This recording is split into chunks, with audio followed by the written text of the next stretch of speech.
Olá, seja bem-vindo a mais um dia do nosso plano de leitura da Bíblia.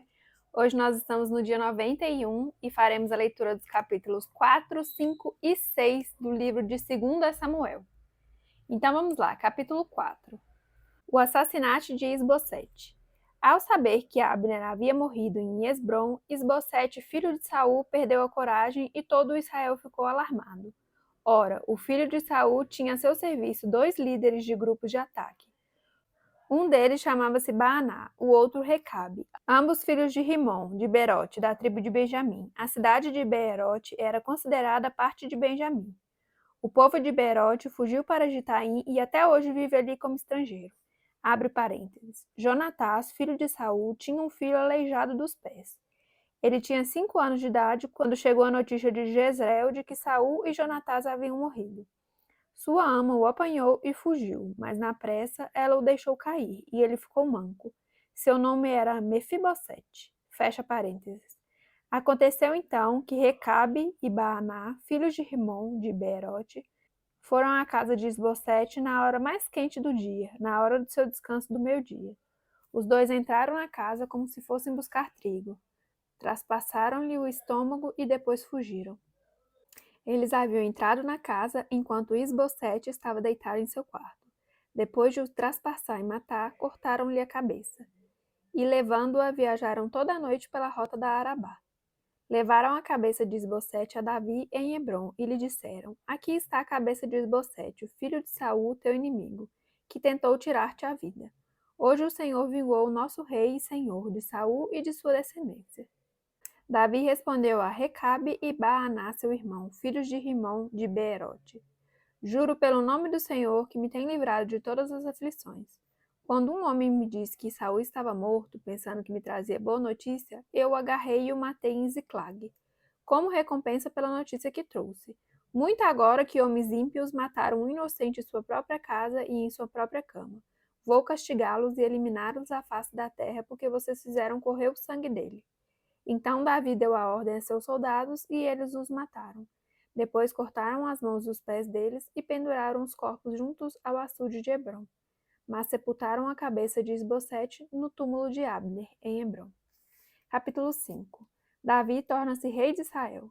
Representantes de todas as tribos de Israel foram dizer a Davi em Hebrom: Somos sangues do teu sangue. No passado, mesmo quando Saul era rei, eras tu quem liderava Israel em suas batalhas. E o Senhor te disse: Você pastoreará Israel, o meu povo, e será o seu governante. Então todas as autoridades de Israel foram ao encontro do rei Davi em Hebrom.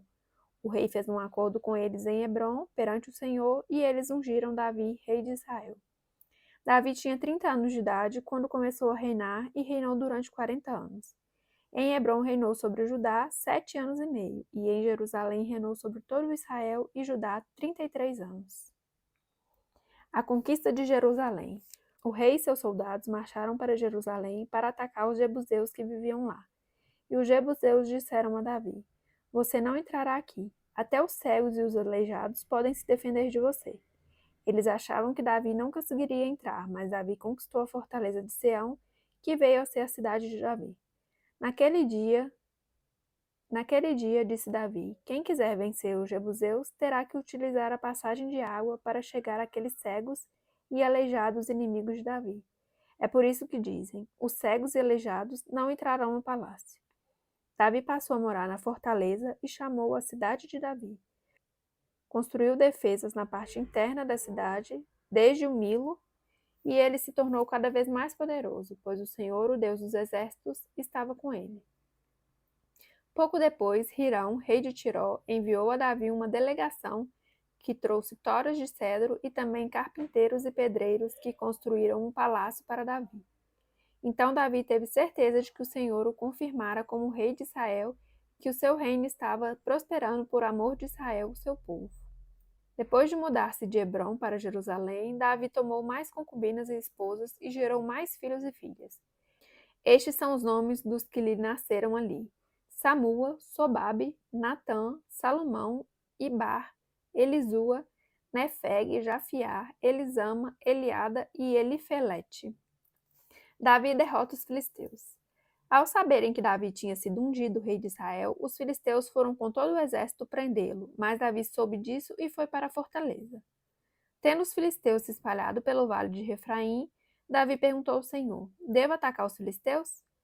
Tu os entregarás nas minhas mãos? O Senhor lhe respondeu: Vá, eu os entregarei nas suas mãos.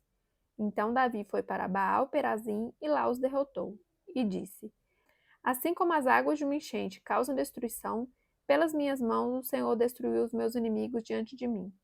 Então aquele lugar passou a ser chamado Baal-Perazim. Como os filisteus haviam abandonado os seus ídolos ali, Davi e os seus soldados os apanharam. Mais uma vez os filisteus marcharam e se espalharam pelo vale de Refaim. Então Davi consultou o Senhor de novo, que lhe respondeu: Não ataque pela frente, mas dê a volta por trás deles e ataque-os em frente das amoreiras. Assim que você ouvir um som de passos por cima das amoreiras, saia rapidamente, pois será esse o sinal de que o Senhor saiu à sua frente para ferir o exército filisteu.